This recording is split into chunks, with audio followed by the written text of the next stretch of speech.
baby. We're back. Your boy, the one and only nonprofit sector connector, coming at you 2 flights up from the kitchen. And I will tell you, 2 flights up from the kitchen is closer to the sun. And on a day like today, it is hot in the attic. I didn't hook up the air conditioner yet. That's a whole thing we got to deal with. Philanthropy and Focus, that's the name of the show, the nonprofit sector connector. That's your boy, Tommy D, the one and only, since I made it up, the one and only nonprofit sector connector. Although I will tell you, the more folks I've been connecting with, I just see this attitude of gratitude, this attitude of connecting, there's a lot of nonprofit sector connectors out there. I might be the one that just gave myself the nickname, but now there's many of us. The point of the matter is this.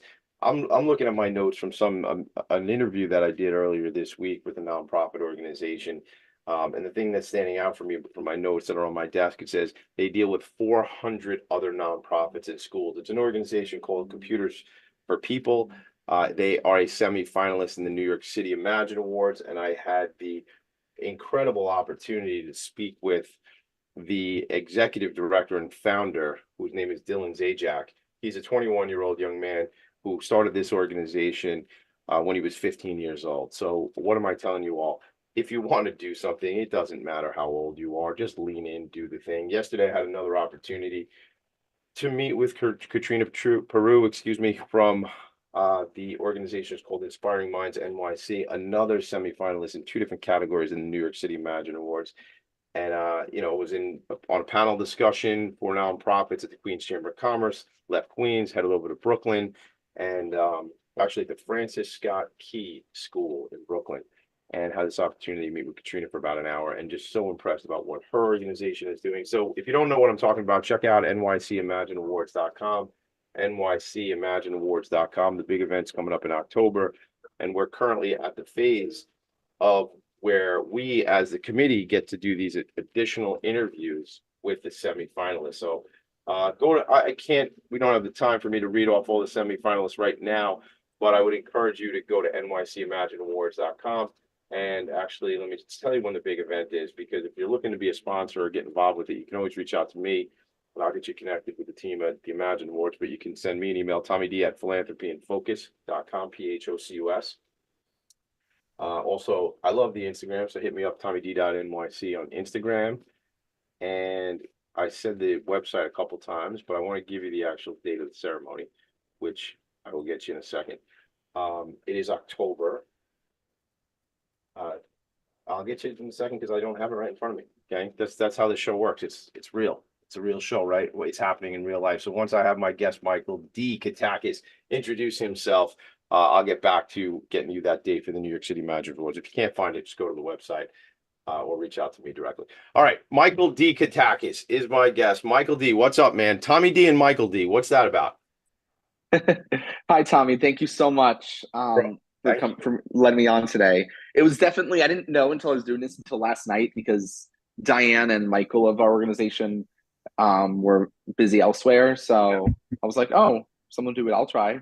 I'm so psyched, man. You know what? Listen, nobody better than you and maybe James Young to tell this story, and maybe Mikey Young, right? But just, some of the originals, the OGs, if you will, gang, if you don't know that, the original gangsters of Spirit of Huntington Art Center. So shout out to Diane Young, shout out to Michael Katakis, Executive Director Michael Katakis, Associate Executive Director Diane Young.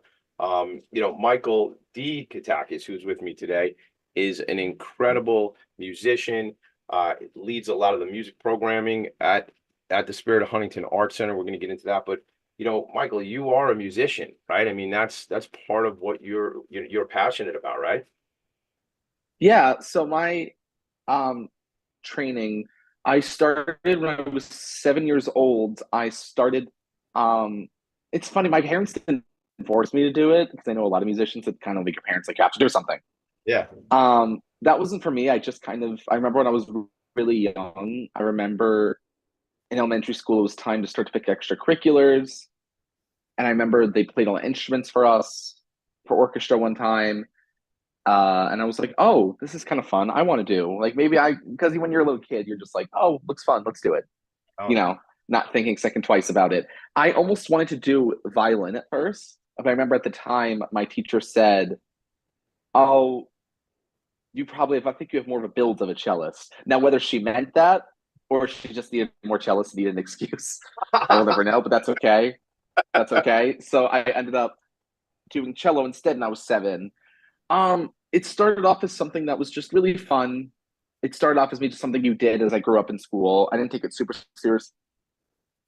seriously until I started going to a wonderful performing arts day camp, if anyone's heard of it, Youth Stand Summer Camp for the Arts in Wheatley Heights. Sure. I spent 8 phenomenal, wonderful summers there growing up from 5th grade till I graduated high school. Um, it was all outdoors. I learned my musicianship more than I thought I ever could over those summers. It's a really cool thing to pass the time in the summer. We had a lot of great aid. And then I worked there for a few summers. That was my start to my professional administration career and stuff. And then I went to, when I graduated high school, I said take more seriously. I went to the State University of New York at New Paltz. I did phenomenal town, missed the area so much. Let me interrupt you right there because I know New Paltz. When my wife and I first started dating, she was finishing up at New Paltz, so I spent a lot of time up there. I didn't Yeah, know that. yeah, no, you know what? I don't know if we've ever spoken about that, and it's funny. Like while that was going on, while she was at New Paltz, I had a friend and my cousin who were across on the other side at Marist College. So we were up there a lot in the neighborhood. But I would tell you, going up the Mohonk Mountain, right? You've been up that way, I'm sure, when you were up at New I Paltz. have. I could even one up you on that. One time on Mohonk, I lugged my instrument on my back up The the cello. mountain, 4 of us, Yeah. all the way to the very top of that stone tower at the top. We had a quartet in that stone tower. Any video of that or what? No, it's my biggest regret is that I have no Yeah. video of it. All right, so you know what? You just gotta I know. you gotta recreate it, Michael. That's all. You just gotta make it happen again. That's just how it is. But I know. I should have. tell you, we had a little I was gonna say Cheeto because that's the name of our dog now, but we had a little Chihuahua when my wife and I were kids, and his name was Michelob Light, and we took him up to the top of Mohawk, and he was so tiny, he was like 3-4 pounds at the time. I was I was afraid he was gonna jump off the cliff, man, because you're way the heck up there in the mountains, man, you I know? know it's a little spooky with how windy it got too. I was like, "Ooh." Yeah, that's awesome. So like from 7, you get involved with the music. Did you ever consider like because you're a bit of a performer now, right? I mean, you do some work and I know A little bit. yeah. So I mean, but when you went to New Paltz, tell me about that. Like, did you study music at New Paltz? I did. So I have a performance degree from there, and that Right. was my main classes were that. When I first went to New Paltz, my focus at first, I don't know if I ever told you this, Tommy, was music therapy was my focus there. Actually, my first for almost my entire. I still took performance classes. I got the degree in it, but I took a few supplemental classes in music therapy because I thought that was going to be the route I wanted to take. Because I thought, oh, I could still help people, or I could a way to maybe get more employment in music. But I started to have my doubts about that part. Nothing against the field because music therapy I think is phenomenal, underrated, Yeah. special, heartwarming fields that I have infinite respect to after doing some of the classes. But I realized in my very last semester when I had to do the internship part, that's when I realized how serious it was getting. I was like, oh, this is not. I have to be a clinical person. You're a therapist, Right. You're a therapist, sure. so That didn't and appeal to it's me much. no, it's not that it's bad or I can't do it, but I realize like no, I don't want to be responsible for people in this Yeah. capacity. It's a lot. I don't have that kind of brain for that. Yeah. And I realized I would have had to learn guitar as part of it too. And there was a lot of like other music skills I would have really had to brush up on. It would have been a lot of extra stuff, extra work. And I don't know if my heart was really in that part of, Yeah. I get So I realized my very last semester, rough that, time to hear it because, oh, sorry. Yeah. no, I'm sorry. I cut you off. I just was gonna say, like, that's what life and growth is all about, man. We're figuring out things and we're sort of sorting through. Like, that seems very appealing, but maybe it doesn't. And then as you were about to say though, I guess you made this decision pretty late in the college career. Is that what you can say? I did. And I kind of had doubts a little bit my junior year, a little bit, but at that point you're in the thick of it. You're just like, whatever, let's just keep going. Let's and then of course I was like in one of the worst generations of being in college because then COVID happened my second semester of my junior year. So it was like one of the worst times for it to happen. Then I have half of the semester remote.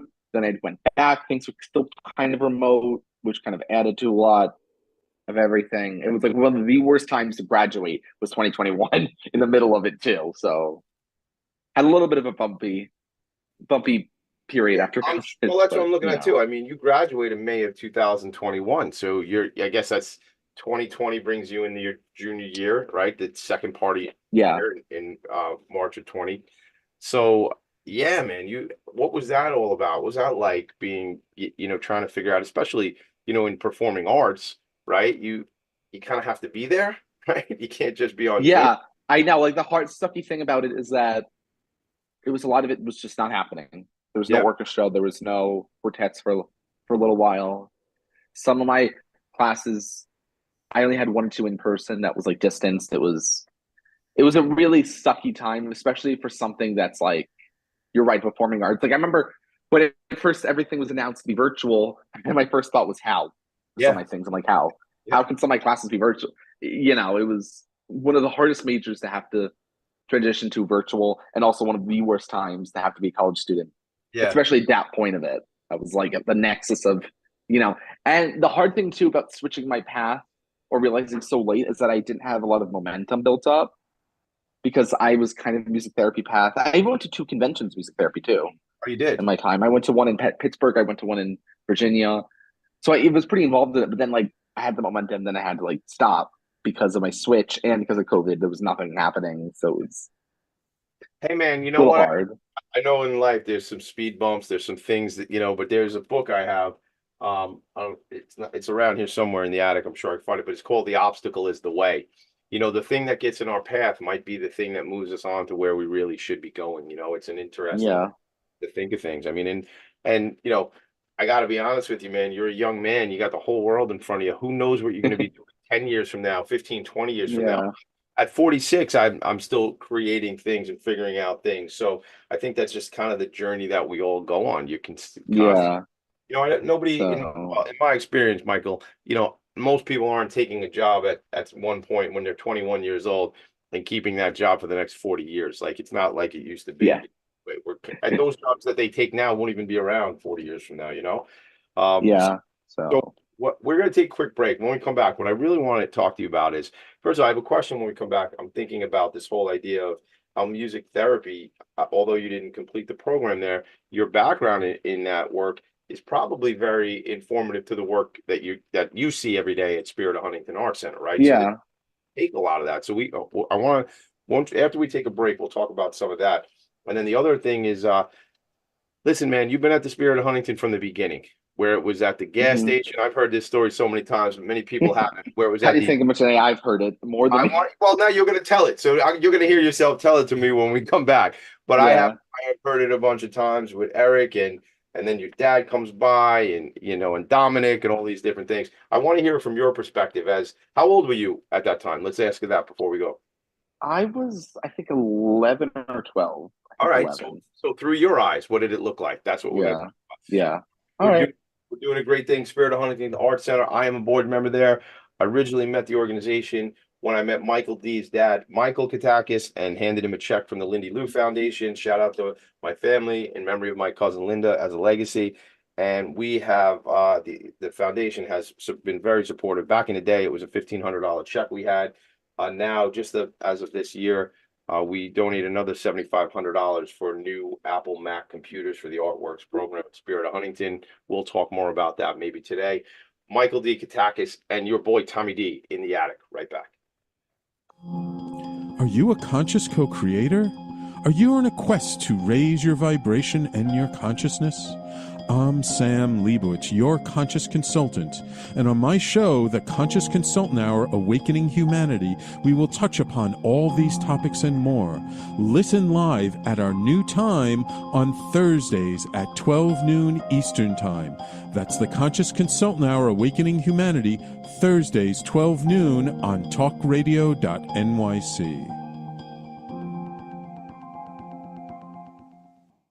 Are you a high-achieving, growth-oriented leader? Are you interested in developing your authentic leadership while creating a healthy, inclusive workplace? Hi, I'm Dr. Mira Brancu, host of the Hard Skills on talkradio.nyc at 5 p.m. Eastern on Tuesdays, where we discuss how leaders develop the hard skills needed to make a greater impact. We interview experts, have live coaching, and tackle these challenges. Listen to the Hard Skills on Tuesday at 5 p.m. Eastern on talkradio.nyc. Are you a business owner? Do you want to be a business owner? Do you work with business owners? Hi, I'm Stephen Fry, your small and medium-sized business or SMB guy, and I'm the host of the new show, Always Friday. While I love to have fun on my show, we take those Friday feelings of freedom and clarity to discuss popular topics on the minds of SMBs today. Please join me and my various special guests on Friday at 11 a.m. on talkradio.nyc. You're listening to Talk Radio NYC. Uplift, educate, empower.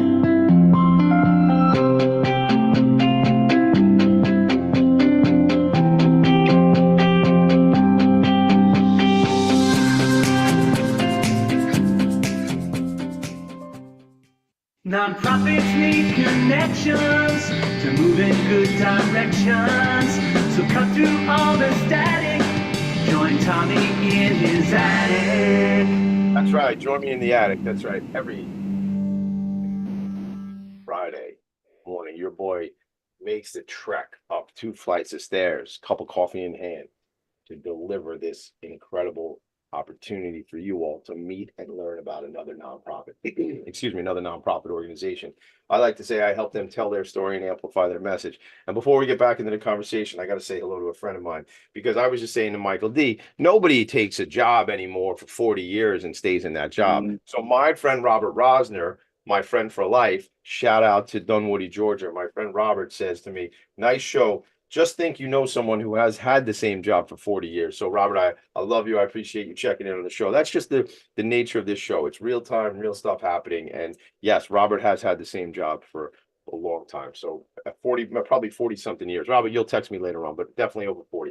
All right. Here's a young man who is running parts of the Spirit of Huntington Arts Center. Michael, whenever I come to Spirit of Huntington, you're always there to greet me. You're at the front door. So you handle much of the administration, office management, obviously. Yes. Musical side. Tell me what a day in the life of your role is.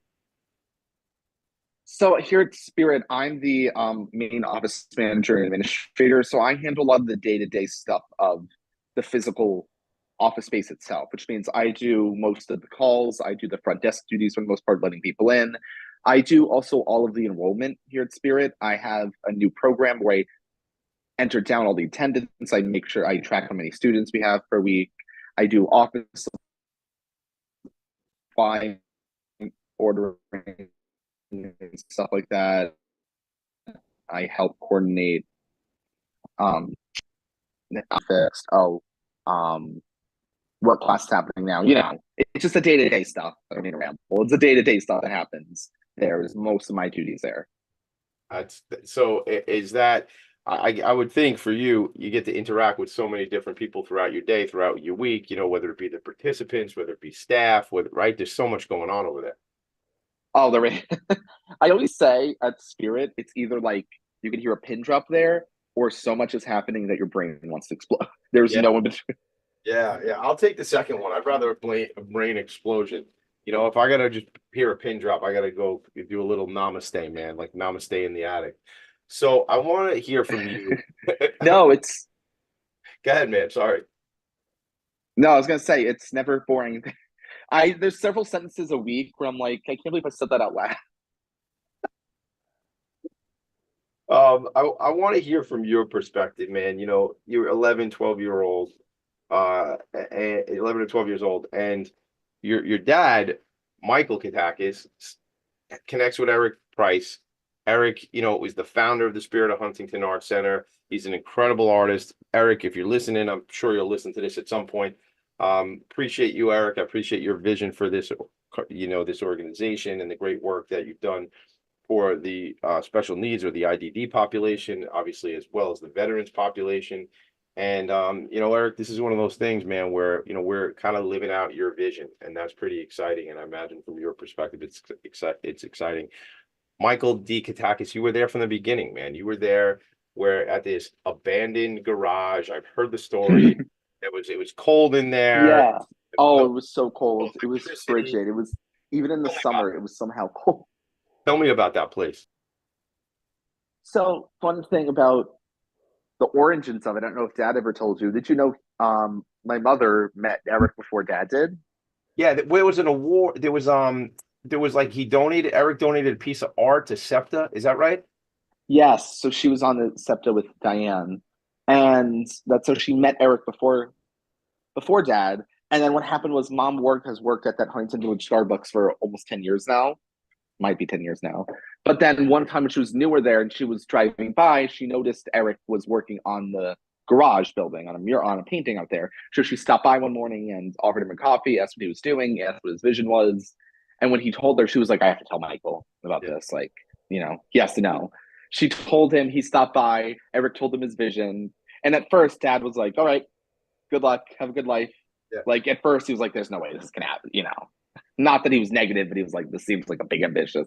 Yeah. But then what happened was he met the right people. He met Dominic. He met the right connections to start to get us going off the ground. And our center at first was in that little garage on Park Avenue and 25A. Now it's that gorgeous Northwell building. But before that, it was the gas station that was very small. It was just, you walked in, you had it was like a table that was in the opening room. There was one small office back there, and then there was the back with the main room. Because it used to be a gas station, so the garage part was where the classroom was. Then I remember in the ceiling of that building, there was this there's like this device that they use either, I think, to hold the cars or something. It was like a big cable, something that was like tied up to the top of it. Yeah, there's a lift where they would bring the cars up so they could work below the car, the mechanic. Yeah, so it wasn't the lip in the ceiling of it. I remember there was just the top of the lift was still there. We never used it, but I remember like the top of the lift was still in the ceiling, and that building was so cold. It wasn't set up for you all to do art classes there. It was. Oh no! I Right. always joke. I joke that we were barely legal there, which Yeah, that's all right though. we were allowed, but like also weren't at times. But it really was like very little. It was just us. Yeah. And the very first class, back in 2011, was actually not James. He was the second class. The first class was me, Mikey Young, Diane's other son, and a family friend of ours, or a former family friend of ours, her son. The three of us were the first class. So let me pause for a second to give everybody some context about who are these players that we're talking about. So my guest today is Michael D. Katakis. His dad is Michael Katakis. Diane Young is the associate executive director, and really in from very early on. Michael Katakis obviously in from very early on, as we're talking about. Michael is the executive director, and my guest, Michael D. Katakis, runs a lot of the administration and is a professionally trained musician, SUNY New Paltz. Shout out to New Paltz. And it all started, with Eric's vision, and then this connection through these multiple families that are involved. So, Michael, can you hear me right now? Okay. Okay.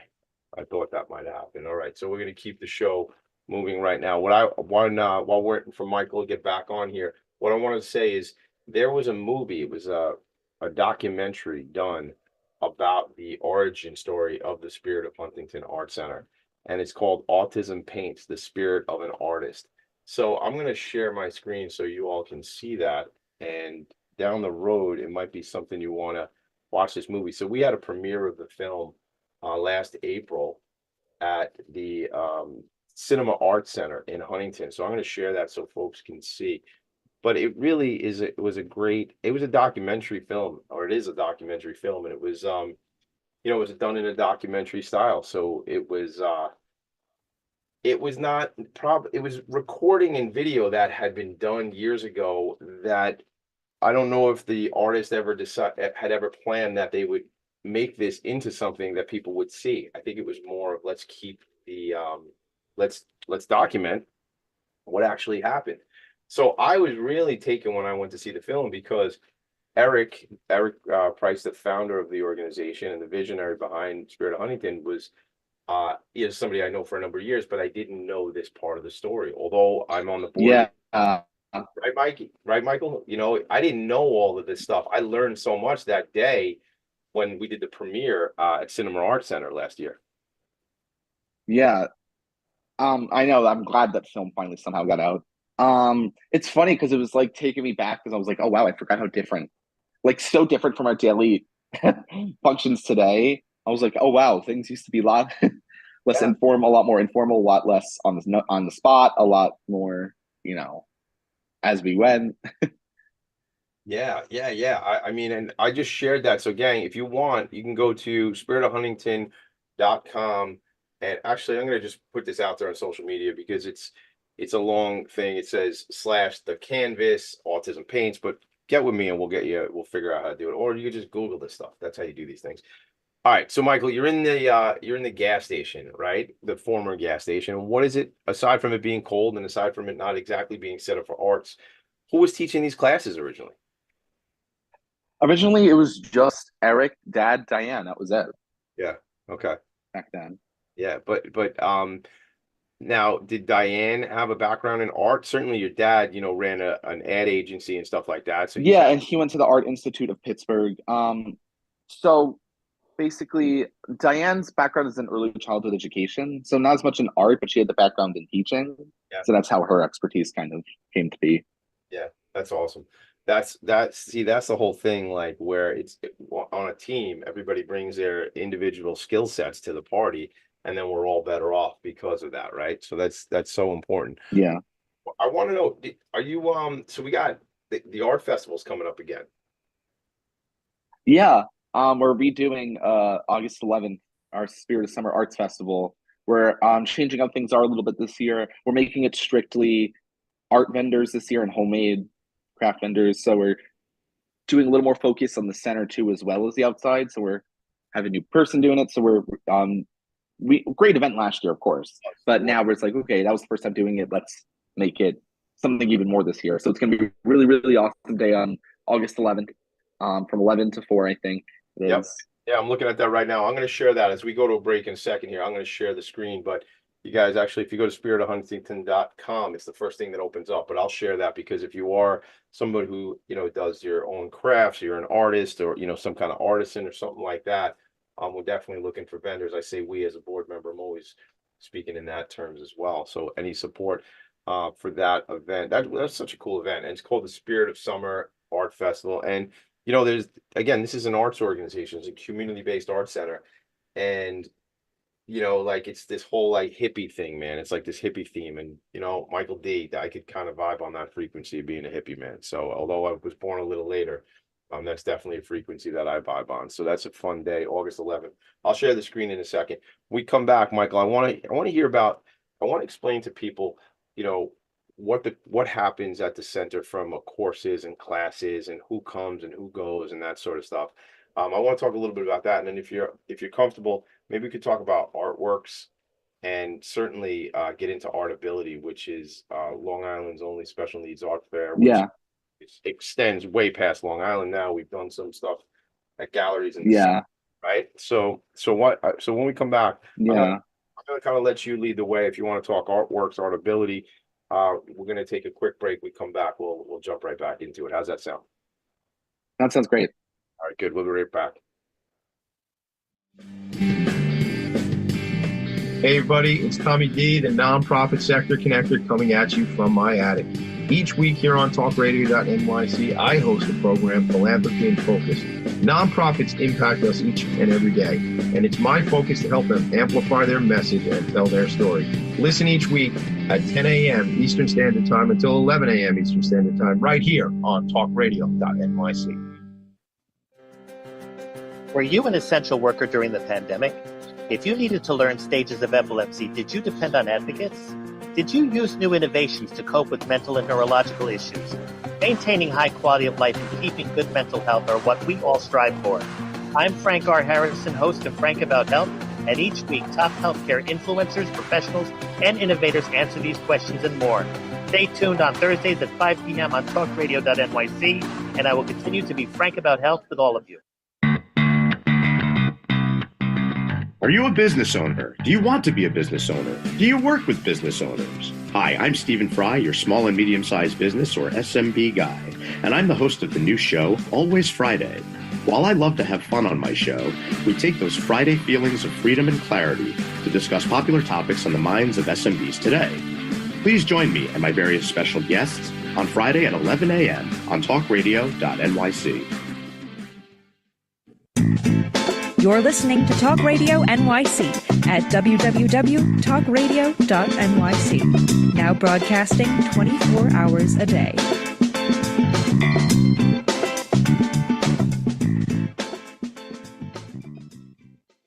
Nonprofits need connections to move in good directions. So cut through all the static. Join Tommy in his attic. Your boy is back in the attic, fired up. You know, I'll tell you, Michael, you get to see this from the beginning. You know, you were, like you say, you were in class. I didn't realize James Young, you know, was not an OG.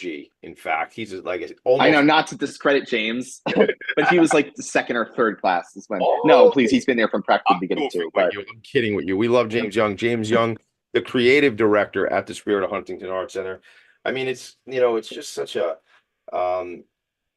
it's such a close-knit organization, man, you know, and to be be on the board, you know, have this, see my cousin Linda's legacy through the eyes, through the butterflies of the Lindy Lou Foundation on the computers and stuff like that. You know, I'm just glad I called Michael Katakis one day and was like, hey man, I got a $1,500 check from the Lindy Lou Foundation. That was like, I had a picture. I sent it to your dad the other day. I think it was 2013 or something, or 2014. And I standing in front holding like the big check, you know, like the like the big whiteboard check. So it's just crazy how life moves fast, you know. I want to just understand, talk to me about the classes. Before we do that, I just want to read this right off the website. Who are we? Excuse me, who are we? The Spirit of Huntington Arts Center is a 501c3 nonprofit organization that ignites the passion of students of all ages and abilities for creative expression that transforms lives. I hear your father say that all the time, you know, creative expression transforms lives. He says that. I hear that. That's the mantra. That's the culture of the organization. Maybe we can talk about how, you know, how's it, you know what, before we even get into classes, how has it transformed your life, Michael D? That's a good, really awesome question. I was wanting to answer this. So basically, after the early days of the garage, when the demand started to grow, we started to get a little more support. We needed a bigger space. That garage wasn't going to cut it anymore. The old South Huntington Library, the building that used to be South Huntington Library, was up for sale. It had been abandoned for 9 years about. Michael at the time needed another place for his media company, his former media company, New Media Marketing. So we were able to rent out this building from the South Huntington School District because they still owned it at the time. And from there we really, really started to hit the ground running a little bit. And then what happened was, for me personally, I was involved in the center growing up at their events. You know, I helped sell raffle tickets a little bit, but I had school, I had college at that point. So I still was involved with them, but, you know, it was kind of in the back burner for a little while. And then that's when I graduated school, because I mentioned earlier, I graduated at a really, really rough time. Nothing was happening. There was no opportunities.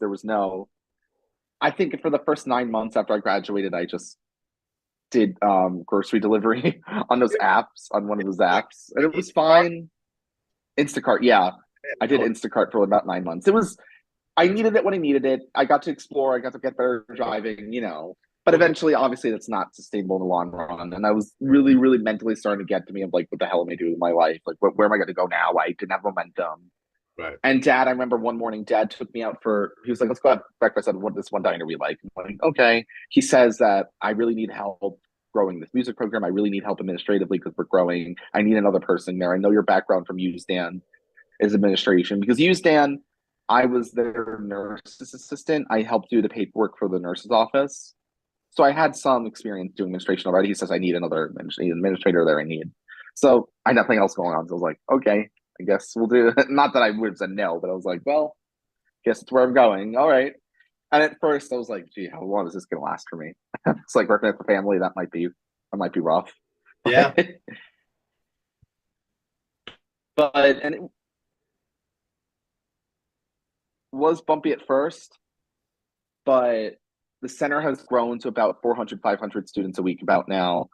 Now, new media since then, he sold the company. It was time for him to move on from that. We have the upstairs space now is where our office and artworks is. Yeah. We had a dance studio, North Shore Dance, buy the other half of the building. We had Rise Life Services come and buy the area upstairs for them to have their second location. So that was like basically a guaranteed set of students are at the same building as us, which is nice. Yeah. Yeah. So let's talk about that. So, 3 students in a garage. That's always the story I hear, right? I know. That's the Michael Katakis story. 3 students in a garage, right? 25 a.m. Park Avenue, right? To 400, 500 students, participants benefiting from this community arts center week. Michael, that's incredible, right? Come on, man. I know. Sometimes it's weird. I forget that it's like a big deal now. Yeah. Sometimes I'm like, all right, I have to do things this way now instead of like sometimes I forget because I've been with it for so long. I'm like, all right, we're a big deal now. We are a big deal, man. It's an impactful deal. I mean, let's talk. So you mentioned, let's give people frame of reference and context. You and I know the landscape, but not everybody does. So upstairs is where Artworks is. Now, do you want to speak a little bit about Artworks, and I can help you with that because from my perspective. So yeah, so Artworks is a pre-vocation program. So Michael saw that there was a need for employment within young adults with disabilities, and that the unemployment rate, especially since COVID, has even risen. It's like in the high 80s still. And a lot of it is not to discredit work that other people do, but a lot of the jobs are just you're a stalker or you're just helping out making something, helping out in a factory line, helping out in nothing against the work other organizations do, but he realized there could be something a little more than just these few options that they have.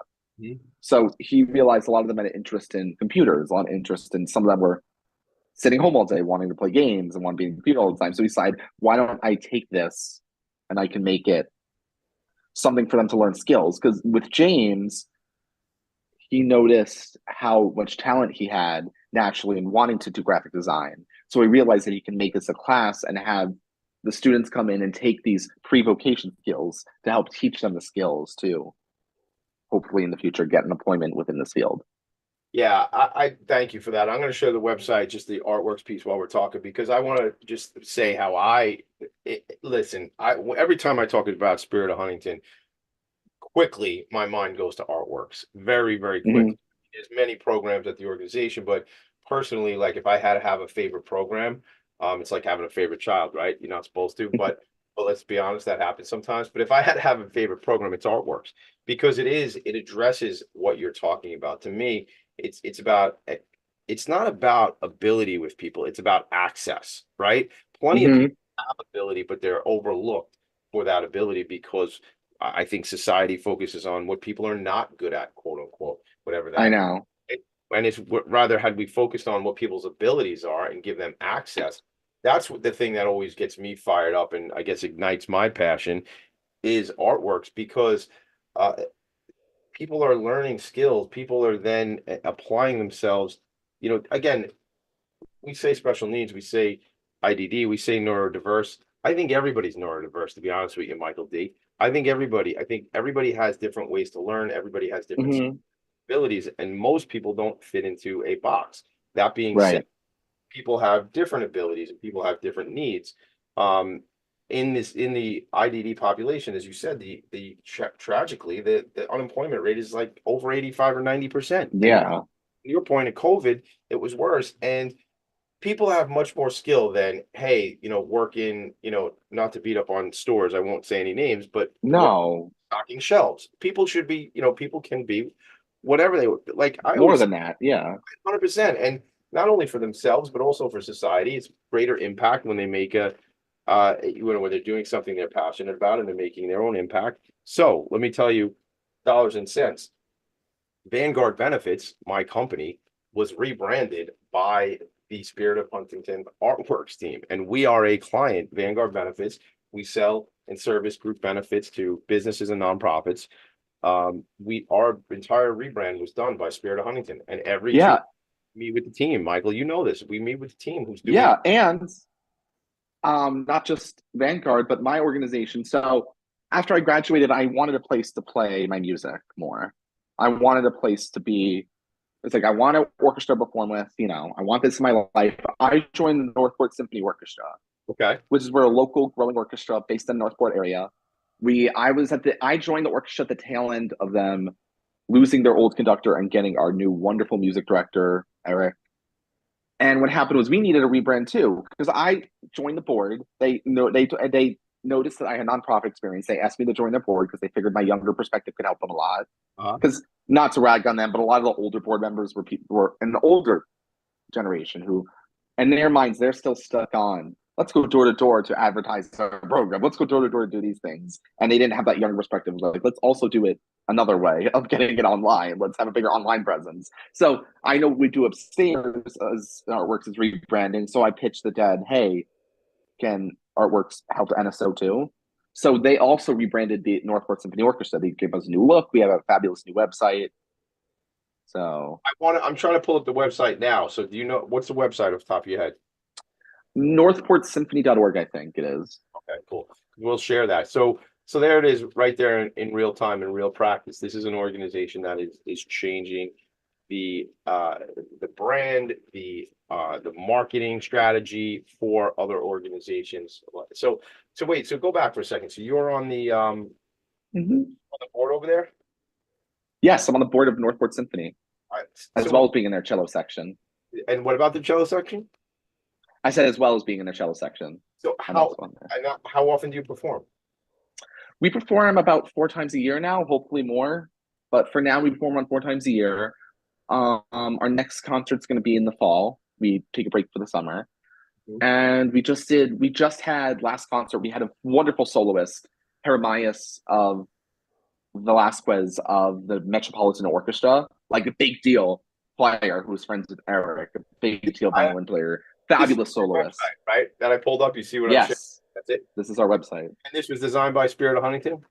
It was. Little bit of home cooking, I like to say, man. I love it. You know, you knew that you had a great team at Spirit, and you said, let me leverage that and my relationship. Yeah, and I knew that it was time for us to push a little more towards modern methods in a way too. It was time for us to reach out to more people. And ever since I've joined, NSO has doubled in its members. We went from 20 something to 50 something. I'm very happy. I want to come to a show, man, for sure. Definitely. I know you'll love it. I'll come through and fall. You know, it's funny, man. Like I listen to all kinds of music. We got to go to break in a second, but I listen to all kinds of music. And I will tell you, I don't know if you remember this, but you know, you might have seen it in reruns. But you familiar with the Tasmanian Devil? Like I know exactly what you're going to bring up as soon as you mentioned it. I'm like, yes, the cartoon is a lot of people's first, especially your generation, a lot of older people's first exposure is Looney Tunes. I think it's great. Hold on, a lot of my generation, older people. Hold on a second. Pause. Time out. What are you talking about? I'm only no. I'm not calling you old. No, not at all. I'm just saying that I've noticed that within the Gen X and older generation. Yeah, I'll tell you why I bring it up. Like there was like the Tasmanian Devil. He used to say, "Music soothes the savage beast," and like I sometimes am a savage beast, and I need music to chill me out, man. All types. Yeah. Isn't it? I mean, listen, as a musician, this probably is not lost on you. The effect that music can have on us is incredible, man. It can change. Yeah, that's the reason why I tried music therapy at first to begin with. Even if I didn't end up pursuing it, there's a reason why at first it was alluring to me. Yeah, 100%. I mean, I've found that like, and I took a classical music course in college many years ago. Since you're telling me I'm an old man, Michael, many years ago when I was, but I took it back I was going to Baruch in the city, CUNY. And I took a class just as an elective, and it was interesting. And I didn't do anything past that. But I will tell you, sometimes I'll say, "Hey Alexa, put on Mozart. Hey Alexa, put on Bach," just to hear something else, and it gives me a different vibe, and it definitely chills me out, and I get mellowed out. So I will definitely come out to you and the Northport Symphony Orchestra under the direction of music director Eric Mall. Right? Am I correct? Am I saying his last name right? Mall. Yeah. No, Eric is phenomenal conductor. Very talented guy too. Lucky to have him. I love seeing, and we're gonna go to break now, but I love seeing like they had a talent show at my kids' middle school. And I love seeing the kids come up and play the piano or play the cello. I mean, it's like this is classic. Yeah. Like people get into and they really dig it. So you know, one of my daughters is becoming a singer for sure. And that's super exciting. So we a lot of extra music in the house. We're gonna go to a quick break. Michael, when we come back, This will be our last segment. Believe it or not, that's how quick the conversation goes on Philanthropy and Focus. When we come back, I want to talk about, let's talk about Artability. Let's kind of just give a shout out because we have an event tomorrow, Saturday, at the Paramount in Huntington, which is, I should mention this, everybody, not too far from Papa's Ralph's, my dad's Ralph's Italian Ices. So if you know Tommy D, I'm giving out Italian Ices all the time to nonprofits. It's my dad who's the hookup on that. But the Paramount is right next door. I want to talk about that, Michael, when we come back. It's just some of the ideas, what Artability is all about, and kind of how we can help people get involved and become aware of what we're doing. How's that sound? You got it. We'll be right back. Are you a high-achieving, growth-oriented leader? Are you interested in developing your authentic leadership while creating a healthy, inclusive workplace? Hi, I'm Dr. Mira Brancu, host of The Hard Skills on talkradio.nyc at 5 p.m. Eastern on Tuesdays, where we discuss how leaders develop the hard skills needed to make a greater impact. We interview experts, have live coaching, and tackle these challenges. Listen to The Hard Skills on Tuesday at 5 p.m. Eastern on talkradio.nyc. Hey everybody, it's Tommy D, the nonprofit sector connector, coming at you from my attic. Each week here on talkradio.nyc, I host the program Philanthropy and Focus. Nonprofits impact us each and every day, and it's my focus to help them amplify their message and tell their story. Listen each week at 10 a.m. Eastern Standard Time until 11 a.m. Eastern Standard Time, right here on talkradio.nyc. Are you a conscious co-creator? Are you on a quest to raise your vibration and your consciousness? I'm Sam Leibowitz, your conscious consultant, and on my show, The Conscious Consultant Hour, Awakening Humanity, we will touch upon all these topics and more. Listen live at our new time on Thursdays at 12 noon Eastern Time. That's The Conscious Consultant Hour, Awakening Humanity, Thursdays, 12 noon on talkradio.nyc. You're listening to Talk Radio NYC at www.talkradio.nyc. Now broadcasting 24 hours a day.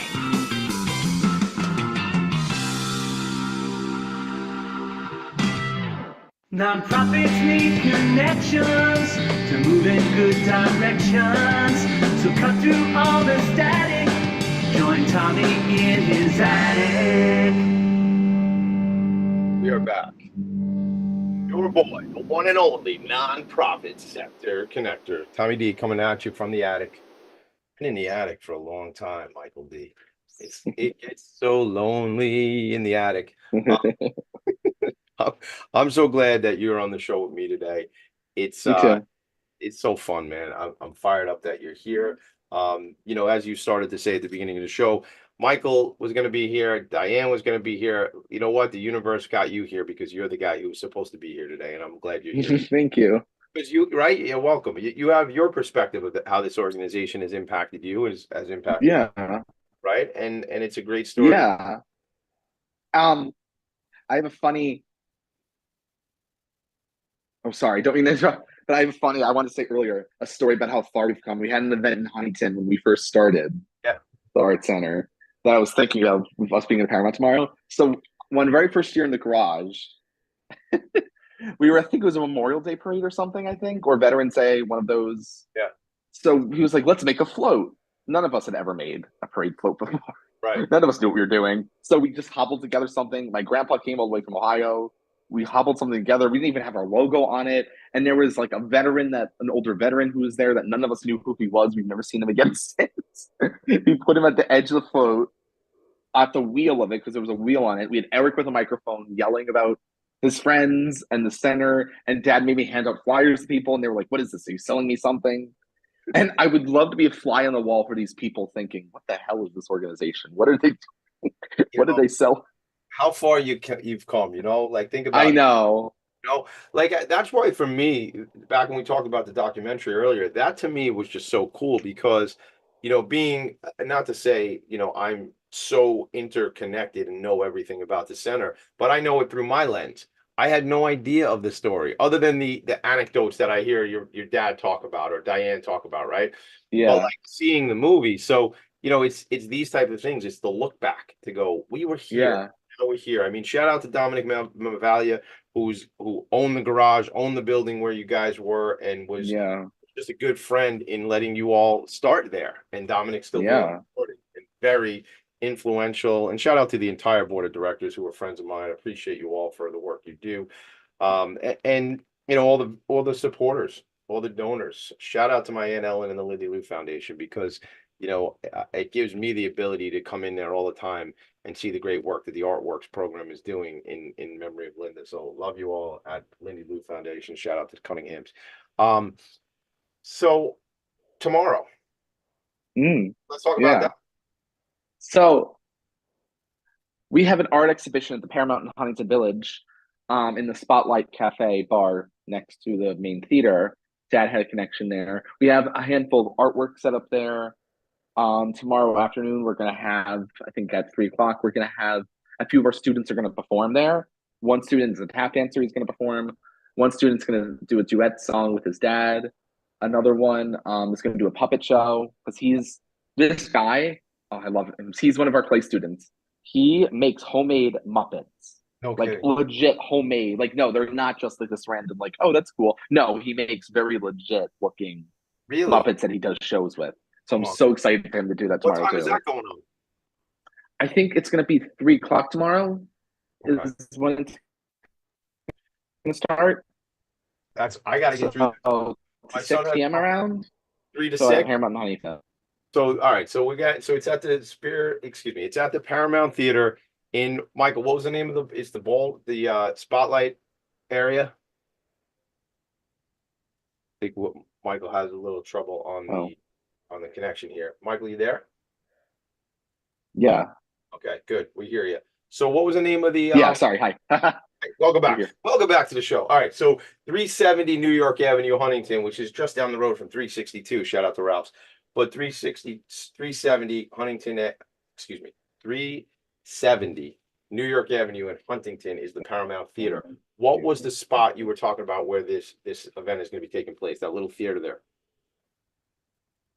So it's going to be at the Spotlight Cafe. It's in the Paramount. It's like right next to the theater park we all know. There's like a bar and performance place right next to the main theater. All right, so I will be there at some point in the evening myself to show love and support for this organization. If you want to meet me there, gang, if you are local to Long Island, if you send me a note, send me an email, Tommy D at Philanthropy and Phocus PHOCUS.com. Hit me up on Instagram, TommyD.NYC, because I will be over there tomorrow afternoon and evening. So it'd be great to listen. I'll have a Heineken Zero with you. We'll hang out a little bit. You'll get to see the great work that the Spirit of Huntington is doing. And dude, who doesn't like a puppet show, Michael D? Come on. Yeah. So we got to check that out, man. I wanted to say, from your perspective, what is your, I talked to your dad and I talked to the board and I talked to Diane, and everybody's got different vision. But as something that's been very instrumental, I'll use that word, right? Instrumental in your life. How do you see the Spirit of Huntington going forward? What do you see as the big opportunities and things that you might see in You know what? I definitely am seeing in the future a lot more people knowing about us. Because not that people don't know about us, but there's been a handful of times where people have heard about us and like, where have you guys been this whole time? You were here the whole time? You do these great things? Like, what? I can see in the future more people getting to find out about us as we get more press, as we get more organizations who want to collaborate with us. Because we have a few possible things in the works. Maybe more classes in Bohemia we're looking at. So I know. AHRC Suffolk's turning out to be one of our biggest, lately one of our newer, bigger partners. So we're excited to do work with them. I'm super excited. I played in their golf outing a couple weeks ago. Shout out to Mary Fu. Shout out to John McGuigan. John, we got to get you on the show. There's a lot of interesting conversations going on, which I'm excited to hear more about. But it's that, Michael, it's partnerships. It's making more relationships, it's making more partnerships, it's help getting the word out. And that's honestly what Philanthropy and Focus is all about. It's about getting the word out. Yeah. Know about these nonprofits and letting them know the stories about the impact that the organizations are doing. So it's all good. So when you think in terms of like, if you were to project your own future, Michael, as it relates to Spirit, the next 5 years, is there, because I know, you're also, aside from the work you do from an administrative perspective, you also do work in the music department and doing some of the music classes. I think you and James collaborate a little bit on that, right? A little bit. James has taken more or less nothing against it. James is more or less taking the lead on it, as my administrative duties have grown a lot since I've started. But I still do a little bit. I still teach at least one class a week. I still, Okay. So you get in the classroom, you get to do it. Yeah. Where do you want to be? And is there certain things in the organization that you see, hey, I could really be impactful over here? Yeah, I think I would love to essentially get more involved in the inner mechanisms of the HR stuff. I get to want to eventually help with the billing department in a way more, I could see myself getting more involved in the inner works, helping make sure everything's organized, helping make sure everything's running smoothly on a day-to-day basis here. So dad doesn't get stressed out over something that shouldn't have blown up. Well, and that's the thing, man. Like, that's the thing. Michael is a great ambassador. Your dad, Michael, is a great ambassador of this organization. And the idea is, the more we can take off of somebody's plate in that leadership role, right? If you have certain skill sets, that's what a team is all about. So listen, man, I appreciate you being on the show. I know you didn't find out till last night. I hope it was something that you valued, because I value this conversation with you. So any last thing? No, thank you. Anything else you want to leave for people before we head out? Just look us up on spirithuntington.com. Join us in one of our events if you want to. Maybe get to visit us if you're local. Call us. I'll probably answer the phone most of the time. So I love it. Look us up. My guest is Michael D. Katakis of the Spirit of Huntington Arts Center. Go to spiritofhuntington.com. Hit me up. If you're close to Long Island and you want to hang out tomorrow afternoon, tomorrow evening, let's go out and see the folks. They're going to be at the Paramount. Michael D., I appreciate you. Everybody else, I appreciate you listening to Robert Rosner. Thanks for checking in and sending me that text. As it turns out, Michael, he's been doing the same job for 54 years. He just texted me. Make it a great day, everybody. We'll see you next week. Bye, Tommy. Later, Michael. Nonprofits need connections to move in good directions. So cut through all the static. Join Tommy in his attic.